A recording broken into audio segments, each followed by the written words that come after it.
Hey, what up, world? What up, Kurdistan?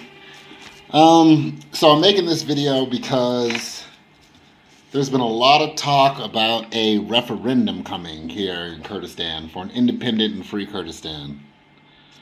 And that could be a great idea.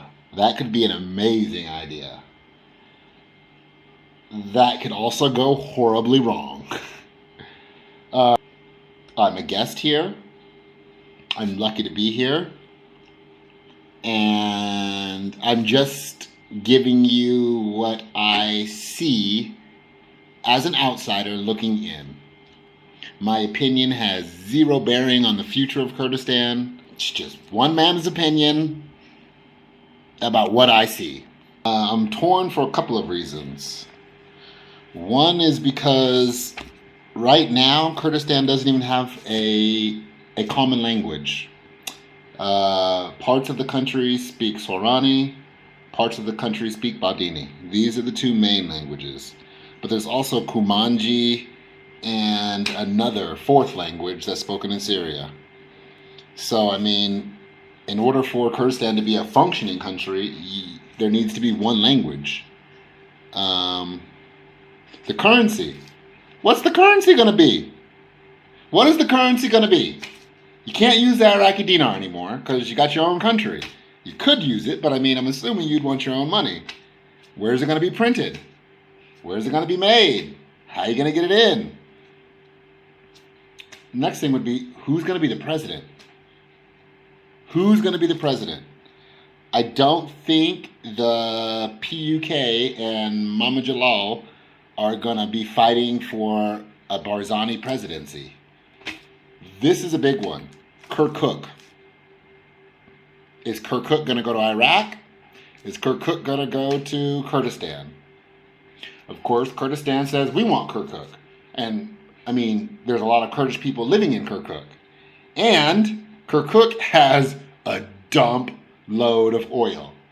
Without Kirkuk, I don't know how you guys are going to fund the government. But I don't know, but I'm pretty sure Iraq's not just going to give you Kirkuk and say, oh yeah, you can have Kirkuk. Good luck. So Kirkuk, big problem, big issue. The other thing, the Peshmerga.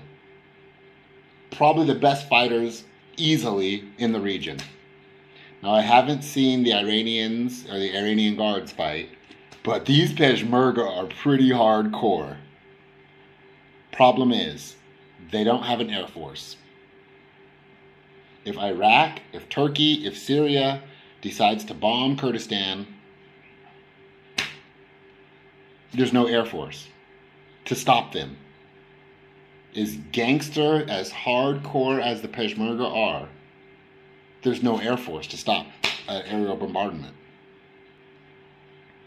Another thing, history would tell us that when there's independence, when a country achieves independence, a civil war is soon to follow.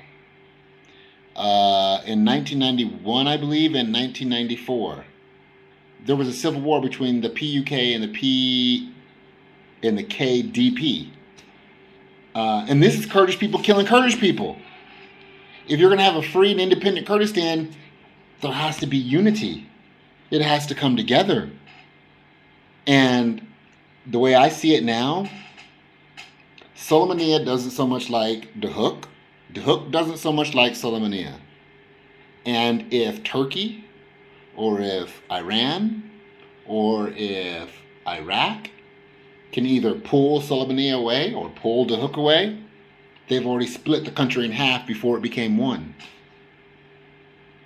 Those are the big issues I see with Kurdish independence. I mean, please feel free to comment. I'm just an outsider. My opinion literally means zero. But I really like Kurdistan. I love working here. I love living here. It's amazing. The people in Kurdistan, probably the nicest people I've seen or met on the planet. And the last thing I want to do is see a bunch of dead Kurdish people in the street. Another thing, right now, there's a bunch of foreigners here. You guys have a civil war, every single foreigner is leaving. Every single foreigner is leaving. Another thing, imports, exports. Kurdistan claims independence. Turkey becomes upset. Turkey closes the border. Where does Kurdistan get its food? And if you're waiting or expecting like for America or Europe to help you, oh, the Europeans will help us. Oh, the blah, blah, blah. They won't. They won't. They're not helping you. Ain't happening. Not happening.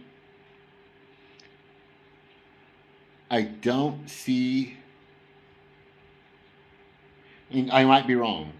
I don't see white people from Europe or America coming to Kurdistan and dying in Kurdistan for Kurdish independence. I don't see it.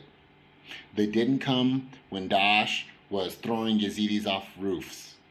They didn't come when Daesh was kidnapping, raping, selling Kurdish people on like modern day slave markets.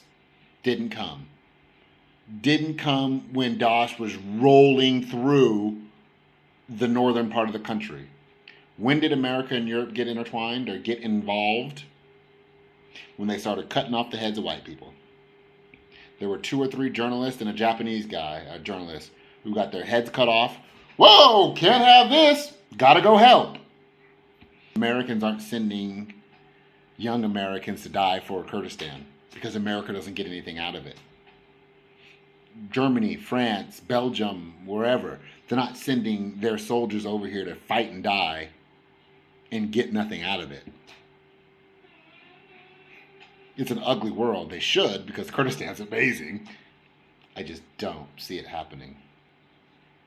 Once again, only my opinion, not fact. Please comment, tell me I'm wrong, tell me why I'm wrong. Don't just get emotional and I love Kurdistan. I love it here. It's a bunch of fun. Great people. I just don't want to see any harm come to the place. Anyway, peace out. Thanks for listening.